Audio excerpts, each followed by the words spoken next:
এই পৃথিৱীত কোনো 100% পাৰফেক্ট নহয়, আপুনিও নহয়, ময়ো নহয়। কিন্তু আমি নিজকে সফল কৰিবলৈ আমি আমাৰ মাজত যি আছে তাক লৈ কামত আগবাঢ়িব লাগিব। যিখিনি আমাৰ মাজত নাই তাক লৈ দুখ কৰি লাভ নাই, যি আছে তাক কামত লগাওক। বৰ্তমান ছ'চিয়েল মিডিয়া মাদক দ্ৰব্যৰ নিচাতকৈ বেছি হৈ পৰিছে, সেইবাবে ইয়াক অতি সাৱধানে ব্যৱহাৰ কৰক। অযথা ছ'চিয়েল মিডিয়াত লাগি নাথাকিব। নিজৰ জীৱনক কেতিয়াও আনৰ লগত তুলনা নকৰিব। আপোনাৰ জীৱন আপোনাৰ। আনৰ লগত তুলনা কৰিবলৈ গ'লে হয়তো আপুনি পিছ পৰি আছোঁ বুলি ভাবি হতাশ হৈ পৰিব বা আন কোনো লোকতকৈ নিজক উন্নত দেখি অহংকাৰী হৈ পৰিব। তেতিয়া আপোনাৰ নিজৰ প্ৰকৃত লক্ষ্যৰ পৰা আঁতৰি গুচি যাব।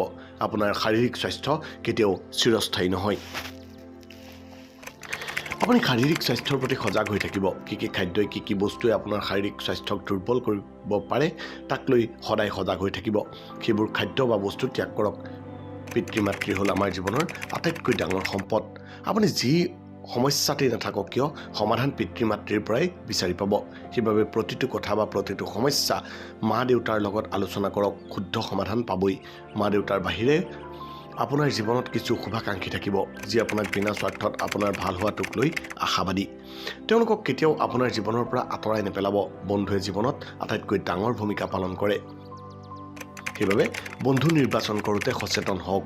বেয়া বন্ধুৱে আপোনাৰ একেবাৰে ধ্বংস কৰি পেলাব আৰু সঁচা বন্ধুৱে আপোনাৰ প্ৰতিটো বিপদতে আপোনাক তুলি ধৰাত সহায় কৰিব।